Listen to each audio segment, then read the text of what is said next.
Sim, é verdade. Na semana passada menti. Vou voltar a falar do Last of Us, mas é por uma boa razão.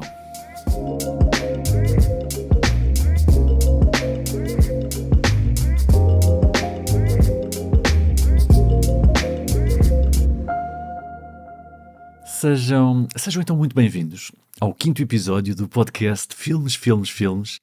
Hoje é dia 31 de janeiro, chegamos finalmente ao final de janeiro. Estava difícil, mas ele existe, está aqui, 31 de janeiro. Se calhar começava por uma boa notícia, que já tem uma semana, mas não deixa de ser uma boa notícia. E já tivemos tanto tempo à espera que uma semana não é nada na grande ordem das coisas. Na semana passada tivemos então as nomeações para os Oscars e este ano temos finalmente um filme português nomeado, Ice Merchants. Parabéns a todos os envolvidos. Se algum de vocês estiver a ouvir isto, muitos parabéns. Confesso que ainda não vi. Aqui há uns tempos passei por um link, alguns para um site onde estava o filme, mas tinha de usar uma VPN e não me estava a apetecer. Por isso acabei por não ver. Mas tenho de tratar disso. Rapidamente. Foi uma pena as outras curtas que estavam na shortlist não terem sido nomeadas, mas fica para a próxima. Pode ser que só custe o primeiro e que daqui para a frente a coisa seja mais fácil. Em relação ao resto das nomeações, fiquei contente com algumas coisas, nomeadamente com o facto do Tudo em Todo o Lado ao mesmo tempo ter sido o filme com mais nomeações. Foram 11, incluindo o melhor filme. É muito porreiro termos um filme destes com este destaque todo. Obviamente que a partir de agora vai aparecer malta no Twitter a dizer que o filme não é assim tão bom e que outro filme qualquer é que devia ter sido nomeado, mas pronto, faz parte. Também gostei de ver o Top Gun Maverick, nomeado para melhor filme. Não estava à espera, confesso, mas foi sem dúvida um dos filmes do ano, não é? Por isso é mais do que justo esta nomeação. Já o Avatar 2 não me entusiasmou assim tanto, mas pronto, percebo porque é que possa lá estar. A Marvel conseguiu também finalmente nomear um ator, ou melhor, uma atriz, Angela Bassett, pelo Wakanda Forever, para melhor atriz secundária. É bom sinal para a Marvel, mesmo que eu não tenha adorado Wakanda Forever, mas isso é outra conversa. De resto, não houve assim mais nada que me tivesse chamado a atenção. Está em linha com o que tem vindo a ser a temporada de prémios. Nada a apontar. Antes de ir para os filmes, quero falar aqui de duas coisinhas. Na última semana cruzei-me com 2 artigos curiosos na internet. Um deles vai ao encontro de uma coisa que eu disse no primeiro episódio, quando falei do Avatar. O autor tenta essencialmente perceber se aquilo que dizem do Avatar, aquela questão de não ter tido um grande legado cultural, é verdade e se é assim tão fora do comum. O autor faz uma investigação interessante, compara o Avatar com outros blockbusters daquela altura, que também tiveram algum sucesso e que também ainda não tinham uma sequela. Eram primeiros filmes, como o Hancock ou o Inception, e tenta comparar a percepção do público em relação a esses filmes com o Avatar. Vai, por exemplo, analisar todas as referências aos filmes nas letras das músicas que se fizeram desde essa altura, para tentar perceber se os filmes foram relevantes o suficiente para serem referenciados. Descobriu, por exemplo, que há 42 músicas que referenciam o Avatar. O Inception, por exemplo, é referenciado 60 vezes. O Hancock, 15 vezes. É curioso, nunca pensei que houvesse uma música a referenciar o Hancock. Vai também analisar a quantidade de GIFs que se partilharam de cenas do filme, para ver se são mais ou menos do que outros filmes. Ou seja, tem um trabalho do caraças e na verdade nem me lembro muito bem qual foi a conclusão a que chegou, mas achei piada a ideia. E acho que devia partilhar com vocês. Vou partilhar o link no Twitter para quem quiser dar uma vista de olhos. O outro artigo não é assim tão recente, já tinha passado por ele há uns anos, mas recentemente voltou a ser partilhado e apareceu novamente no Twitter. Tem o título bastante sugestivo em inglês de Everyone is Beautiful and No One is Horny. Ou seja, todos são bonitos, mas ninguém está excitado. Okay, neste contexto, o Horny não é exatamente excitado, mas pronto, acho que percebem a ideia. Este artigo essencialmente fala de como atualmente os atores dos filmes de ação têm corpos perfeitos, todos musculados, mas que, no entanto, ninguém parece estar interessado em ninguém de forma mais física, digamos assim. Sobretudo quando comparado com os filmes de ação dos anos 80, 90, que tinham todos cenas de sexo e as personagens emanavam todas muita tensão sexual. Era raro o blockbuster de ação que não tivesse cenas de sexo, ou pelo menos alguma tensão. Até o Batman do Tim Burton, os filmes do Paul Verhoeven, obviamente, os filmes do Van Damme. Naquela altura as personagens eram altamente sexuais, mesmo que não fossem especialmente musculados ou perfeitos, o que contrasta bastante com a atualidade em que todos são perfeitos, lá está, mas que são todos muito pouco sexuais. É mais normal vermos violência extrema do que sexo, e isso é coisa, não é? Nos filmes da Marvel, por exemplo, não há sexo todo, não é? As relações românticas dos filmes da Marvel, mesmo entre casais, são todas muito... parecem namorados de escola primária, no fundo, e achei interessante esta reflexão. Nunca tinha pensado nisso, mas é verdade.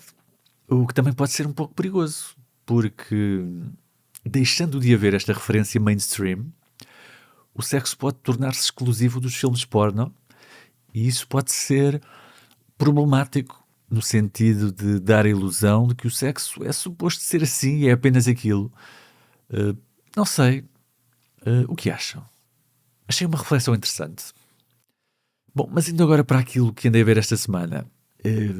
Eu tinha dito na semana passada que não ia falar mais do The Last of Us até ao final, mas pá, vai ter de ser.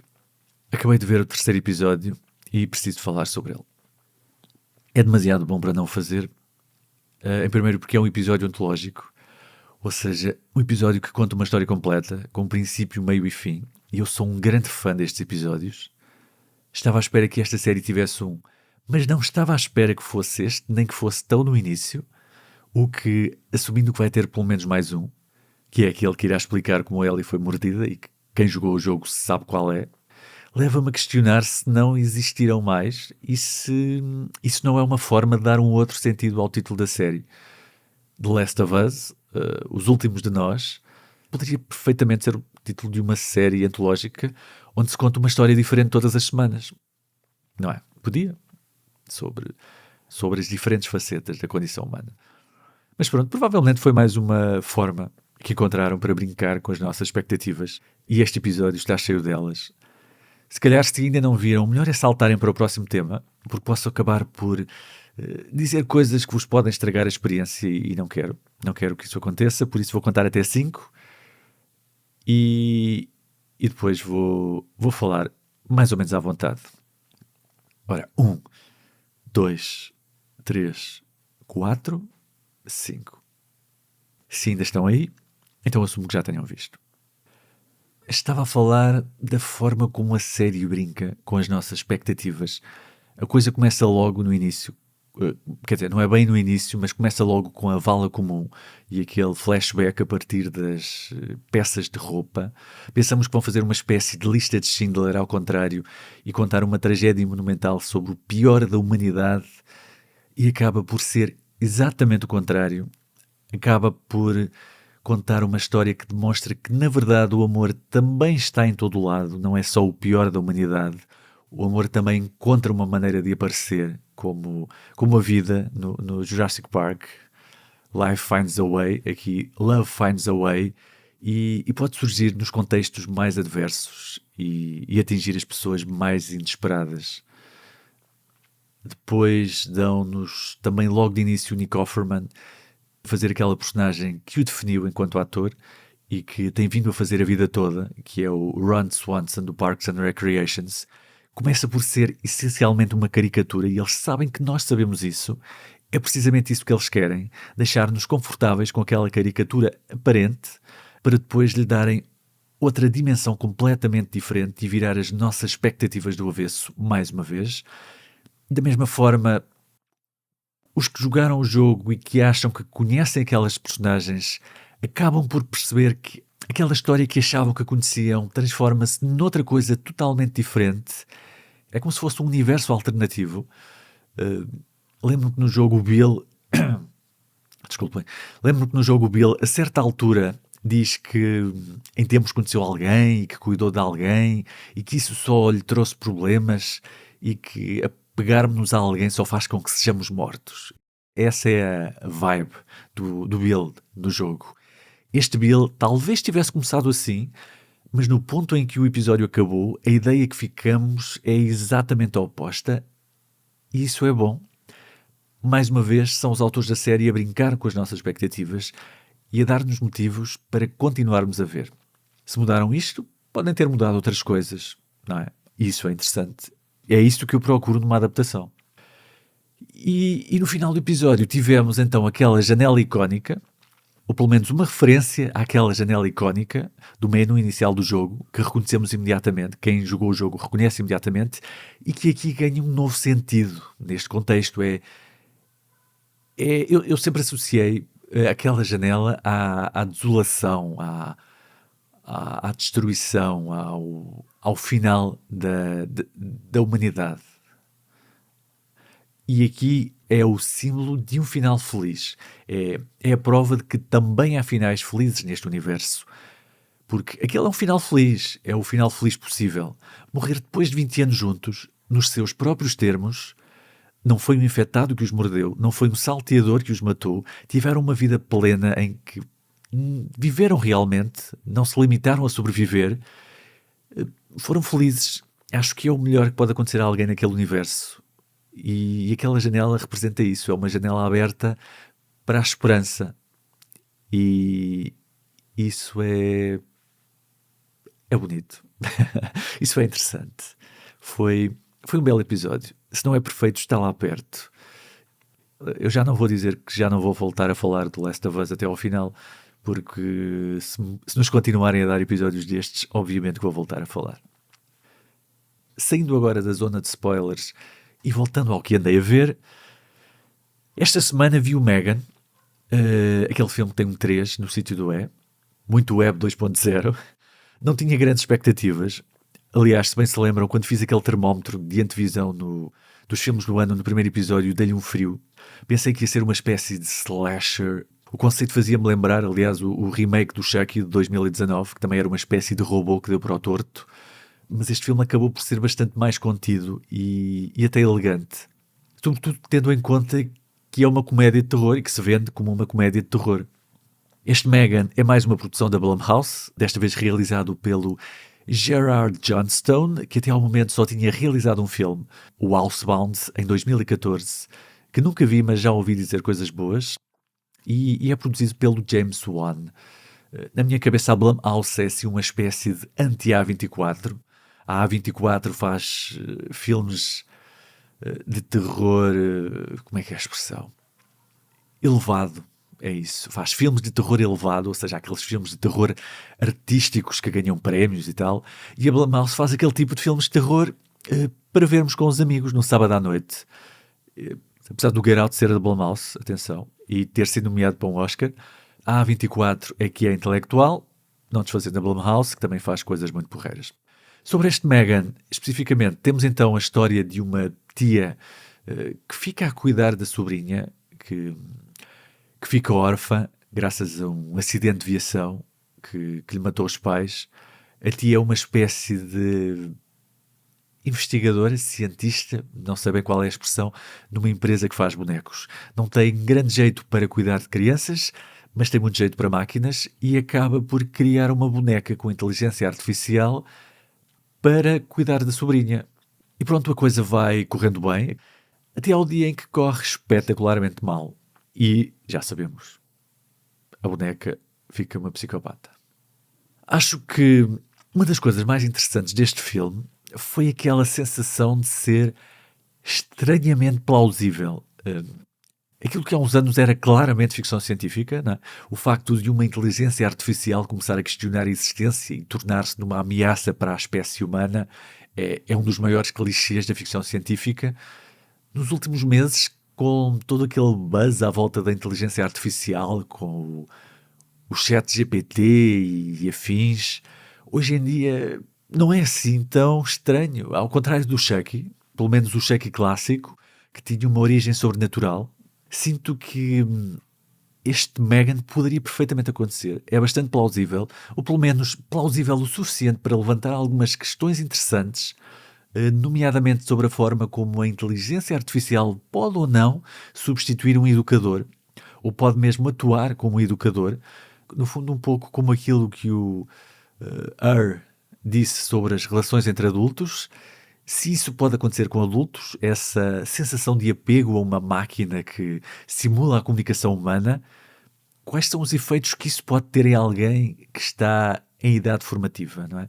Tendo em conta que as crianças já se apegam a bonecos que não interagem, o que aconteceria se o boneco tivesse de facto alguma forma de inteligência? Acho que podemos caminhar para aí, o que torna a reflexão ainda mais interessante.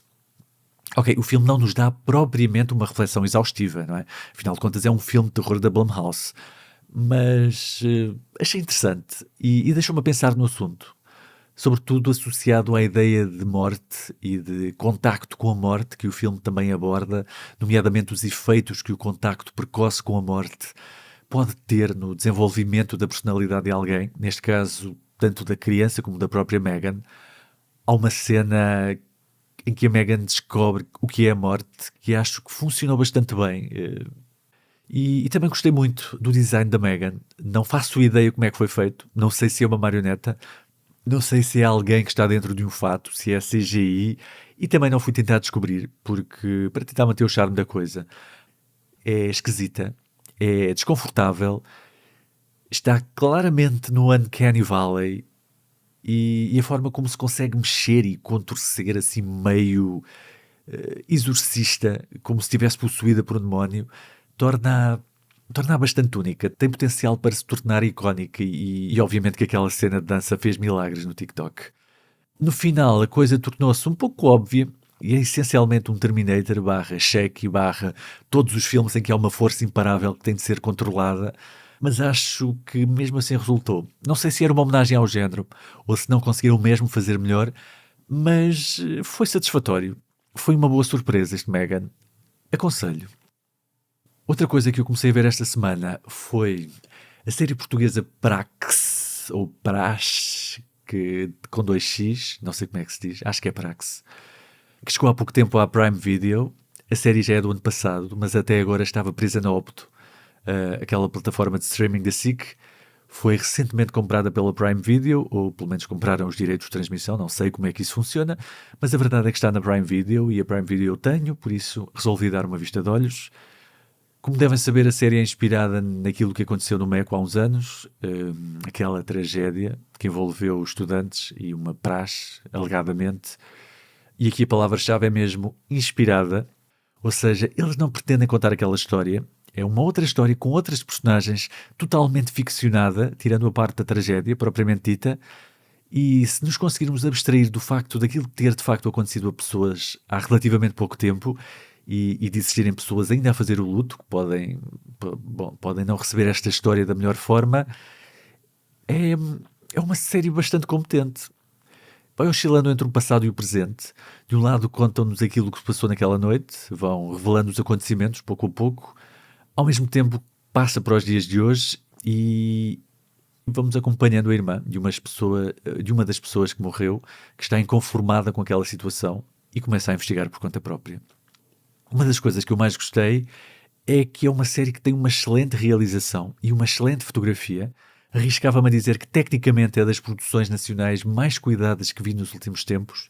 Tem planos bastante criativos, tem uma iluminação muito interessante. Houve ali claramente uma preocupação estética muito evidente e não é muito comum ver isso por cá. Tem também uma excelente protagonista. A Madalena Almeida é uma excelente atriz, muito carismática, é muito expressiva. Tenho vindo a acompanhar o trabalho dela nos últimos tempos. Acho que a primeira vez que me chamou a atenção foi no Circo Paraíso, na RTP. Depois entrou no Até que a Vida nos Separe, que eu gosto muito, no Pôr do Sol. Acho que também fez cinema, entrou no Ramiro, se não estou em erro. E fez também umas novelas, nada contra, mas isso já não percebo assim muito. Aqui especificamente está muito bem, está credível, está intensa, é emotiva e é uma boa forma de acompanharmos esta história. O enredo em si não é o mais criativo, é essencialmente um mistério que se vai desenrolando, como já disse, pouco a pouco, não é especialmente original, algumas soluções não são as mais credíveis, mas está bem executado e sobretudo, bastante bem filmado. Agora, uma das coisas que mais me incomodou, e não é apenas aqui, é um problema crónico da ficção portuguesa, é a qualidade dos, eu nem diria atores secundários, são mais os figurantes com falas, a qualidade dos figurantes com falas, que são sempre muito maus. Não sei se já repararam, no cinema português, ou neste caso na televisão, sempre que é uma daquelas personagens que só tem uma fala, ou é uma senhora de uma loja que é entrevistada por uma jornalista, ou uma pessoa que vai a passar e que é abordada por alguém, normalmente esses atores são muito maus, mas mesmo muito, muito maus. Parece que ficaram sem orçamento e pediram a uma pessoa que encontraram aleatoriamente na rua para vir dar uma perninha nas gravações. Isso é uma coisa que eu vejo constantemente e que me incomoda. Porquê é que será que isto acontece? É que, de certeza que há atores de companhias mais amadoras que não se importariam de ficar com aqueles papéis e que fariam a coisa bem feita. Não percebo porque é que têm de recorrer literalmente a amadores. É uma coisa que me irrita e que me tira completamente de imersão quando acontece. Enfim, tirando isso, não desgostei deste praxe. Tomara que toda a ficção televisiva que se faz por cá tivesse estes padrões. Já não era mau. Mais coisas. Acho que não tenho mais nada. Acho que vou ficar por aqui. Sim, vou ficar por aqui. Para a semana estou a contar falar do Tar e talvez uma série ou outra que tenha pendente por aqui. Espero que tenham uma excelente semana e vemo-nos em fevereiro.